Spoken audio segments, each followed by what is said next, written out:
foi um confronto duríssimo, né?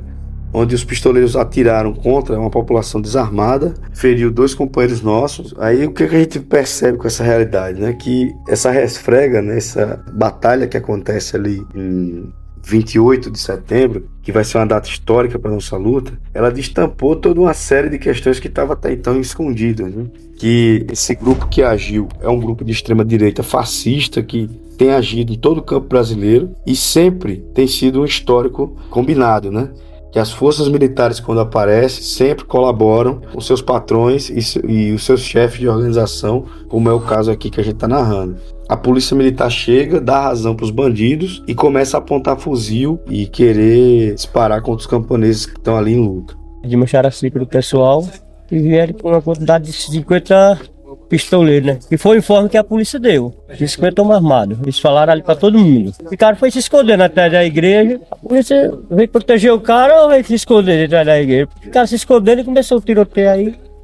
Foi bala pra todo lado e eu fui alvejado de 2 lugares, na perna e na barriga. Tava na casa da menina, né? Vizinho. Aí na hora que eu passei pra ir na igreja, tava lá conversando com o policial e peguei e voltei. Na hora que eu voltei, só recebi o tiro. Eu recebi a mensagem, aí eu vim, eu e meu marido. A gente veio dar uma forcinha pro povo aqui. Aí quando cheguei, recebendo um tiro, né? Memória Jaqueira. A minha terra foi invadida, né? E derrubada, foi tudo destruído lá. Acabaram com tudo lá. Pelo mesmo mandante. É o Guilherme Maranhão. E essa região, ela é uma região histórica, né, de ocupação camponesa. Ela teve um importante destaque logo no início, né, do domínio colonial português, quando começou o extermínio dos povos indígenas que aqui habitavam. Também teve a ocupação do povo preto trazido da África para ser escravizado aqui no Brasil e que acompanhou, né, essa região, todas as rebeliões indígenas, camponesas, quilombolas, né, então boa parte do que foi o Quilombo dos Palmares se espalhava por essa região, assim como também vários outros processos de luta do nosso povo, um pouco do cangaço, assim como um pouco também das revoltas ali do Brasil Império, especificamente a revolta da cabanagem pernambucana, né, da Revolução Praeira. A zona da Mata Sul de Pernambuco sempre foi palco de profundas contradições e de luta, né, por liberdade e pela terra, para o povo poder viver e trabalhar em cima dela.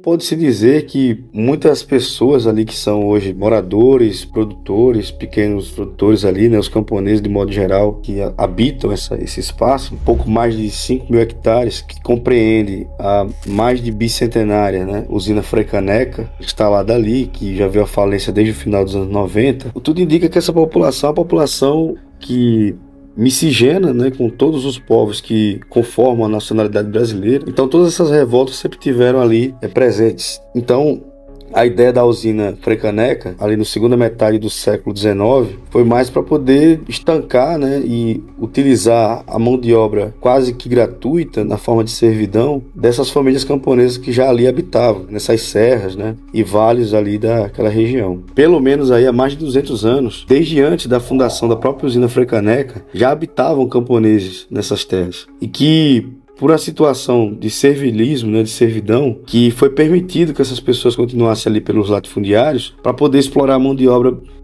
deles, assim, trocando ali por dias de serviço, em troca de moradia, em troca de um pedaço de terra para poder produzir. Isso perdurou por muitos anos, porque os camponeses viviam na terra da usina e no período da entre-safra podiam ter liberdade de produzir alguma lavoura e criar alguns pequenos animais, desde que no período da safra, da colheita da cana, né, da moagem, como é chamado, eles todos se comprometiam a renovar contratos, né, para trabalhar nessas usinas. Então, com a falência da usina, essas pessoas continuaram vivendo na terra. E aí, quando o governo do PSB, de Paulo Câmara, decide entregar todas as terras das usinas falidas aos latifundiários reacionários do estado de Pernambuco, ele decretou também automaticamente o extermínio de toda a população camponesa do estado.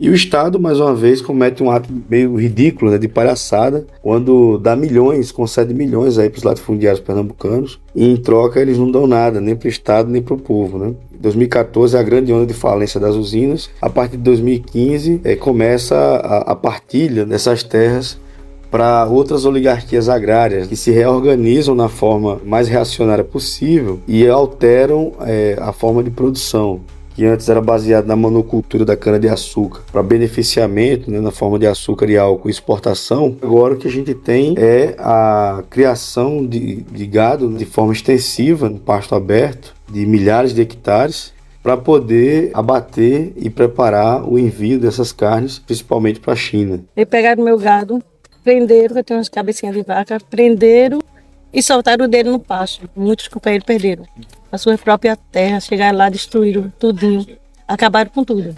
Acho que o povo é mais importante que o gado. Sabe-se que existem contratos aí de 20, 30 anos, que a gente até brinca que bezerros que nem nasceram ainda já estão vendidos. E isso tudo condenou aquela população que antes era útil para o corte da cana, né, e para a colheita que tinha, não se tornar tão útil agora, que é para a criação de gado, que precisa de mais terras e menos gente trabalhando.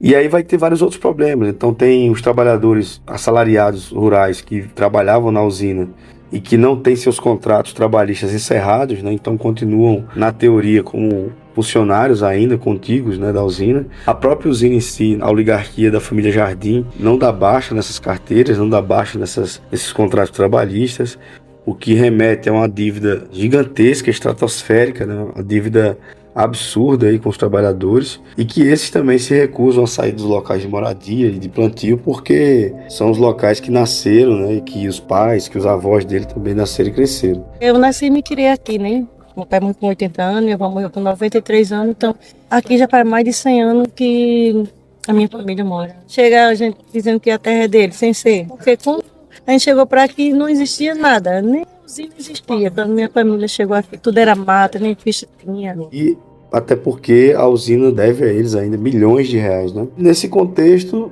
com várias dívidas de centenas de milhões de reais aos trabalhadores, aos impostos estaduais e federais, o latifúndio consegue arrendar, ou seja, alugar essas terras para outras empresas, né, de reacionários, assassinos do povo brasileiro, e atingiu uma escala de violência a partir de 2015, com grupos armados de pistoleiros atuando livremente nessas áreas, aterrorizando a população camponesa. Essa luta aqui no campo, aqui em Barro Branco, é desde quando eu sou menino, rapaz. Todo rendeiro que entra, tenta barrer o povo. Todo rendeiro, aí tem uns 10 rendeiros. Eu acho que o conflito maior até agora foi esse, de todos. Já teve grande conflito aqui. Dizendo que tá piorou. Então, em Barro Branco e o outro engenho, Fervedouro, sempre foram áreas de muito combate, de muito enfrentamento, até que em Fervedouro procurou se aderir, né, se ajustar a uma linha mais conciliatória com os inimigos do povo, e por alguma razão, mesmo tendo fortes prejuízos, aquela organização de Fervedouro preferiu se abster dessa luta por enquanto. Em Barro Branco, o povo, pelo contrário, né, vem fortalecendo a sua luta, vem criando as condições objetivas para conquistar essa terra e destruir o latifúndio de uma vez por todas. Conformou grupos de apoio nas áreas urbanas, desenvolveu, né, a prática da Assembleia Popular na área, tem desenvolvido outras práticas importantes do Programa Agrário de Defesa do Povo, né, aqui no nosso país. E aí, como não podia deixar de ser, todo esse impulso de organização que é gerado através da aplicação do programa agrário que realiza a Revolução Agrária, dirigida pela Liga dos Camponeses Pobres, isso também assanha a toda a reação, né? As polícias civis, militares, né? A Polícia Civil de Jaqueira, né? O delegado que tem lá é amicíssimo, né, dos pistoleiros que só vivem lá, sempre estão lá presentes dentro da delegacia, ou fazendo BO contra boletim de ocorrência contra algum camponês, ou só simplesmente passando tempo. Então demonstra-se uma relação muito íntima, né? Outra situação, os batalhões da PM que aparecem de Palmares, ou o GAT, que é outro batalhão especial, e outros como o BEP mesmo, que até então se dizia que o BEP era para combater facções e quadrilhas organizadas, são enviados constantemente às áreas rurais como forma de intimidação, né, e perseguição contra os camponeses, porque de fato não protegem nada o povo. É sempre assim mesmo, toda vez que vem não faz nada não, fica só pelos cantos, só olhando e pau quebra e eles não fazem nada. Mas a maioria dos que estão do lado de lá é polícia aposentada, polícia de folga, os cambal. O cara tá com 380, bala de borracha, esse é o policial, Então são, que estou com bala de borracha também no meio, que teve bala de borracha. Eles meteram bala em todo mundo, não respeitou ninguém, nem que tivesse passando na frente que recebesse essa bala, que morresse. Que para ele, nós não somos ninguém.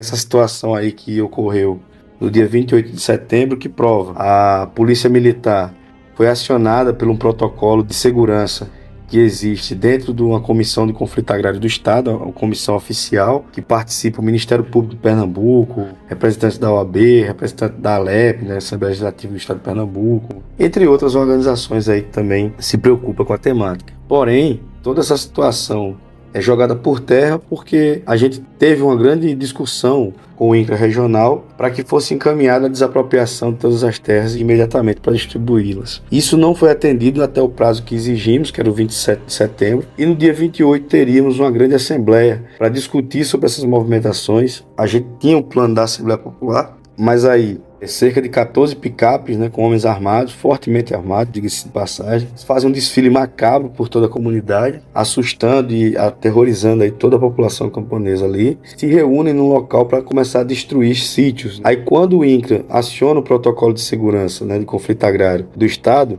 aparecem mais de 20 policiais, inclusive o batalhão especial de operações aí, e esses caras vão lá negociar com os pistoleiros e falam que não teriam como negociar uma saída porque eles estavam muito armados, mais armados que a polícia, não sei o quê. Também tem casos, né, de capitães, de tenentes do 10º Batalhão de Palmares que ficam ligando para ativistas à noite para dizer que tem um número para intimidar. Tem continuado feito isso, não só nas áreas rurais, mas também nas áreas urbanas. E também outras questões aí, né, do desvendar e do revelar dessa luta, né? Pois é. Os camponeses desarmados, só com seus ferramentas de trabalho, e os estudantes que desceram muito altivos também, só tinham paus, pedras e algumas foices. E mesmo assim, conseguiu repelir o ataque, enquanto os policiais militares do 10º Batalhão de Palmares se escondiam, né, dentro das bananeiras do companheiro ou por trás da igreja. Na hora que a companheira também foi alvejada, apareceu as ambulâncias, mas eu não pedi não. Mas eu consegui ficar umas meia hora por aí, junto com os companheiros. Aí como tava queimando muito, eu tive que ir. Aí depois eu voltei. É assim mesmo, a luta tem que ser pegada, né? E não pode se amedrontar. Várias organizações também poderiam ter participado, mas as que participaram, como o Coletivo Mangue Vermelho e também o Movimento Ventania, assim como membros correspondentes de guerra aqui do Jornal Nova Democracia, que estavam ali no fronte de batalha para poder registrar o máximo possível ali os acontecimentos, e nessa tarde de hoje a gente está aproveitando para poder mandar esse recado. O povo de Barro Branco, ele tem que batalhar porque as terras são deles. Eles nasceram aqui, se criaram aqui, então tem que batalhar pelo que é deles. Isso não pode estar acontecendo, né? O pessoal vai chegar de fora e dizer que a terra é dele, não é dele. Quer dizer que os bois têm mais importante do que o povo. Não. As pessoas de fora que não sabem o que está acontecendo aqui tem que se informar mais. O tipo de luta que está existindo na zona rural é se interessar mais, porque da zona rural é que sai o alimento para todos. Acompanhar mais os agricultores, não ficar acompanhando o agro, para entender a luta. É isso aí. Os latifundiários não desistiram ainda, mas que nós precisamos urgentemente espalhar essa notícia, que teve essa batalha, que o povo foi vitorioso, e eles que durmam com esse barulho, né? Isso daí vai estar no YouTube, o bagulho é geral acessar e postar no Face, postar no Twitter, pra espalhar mesmo.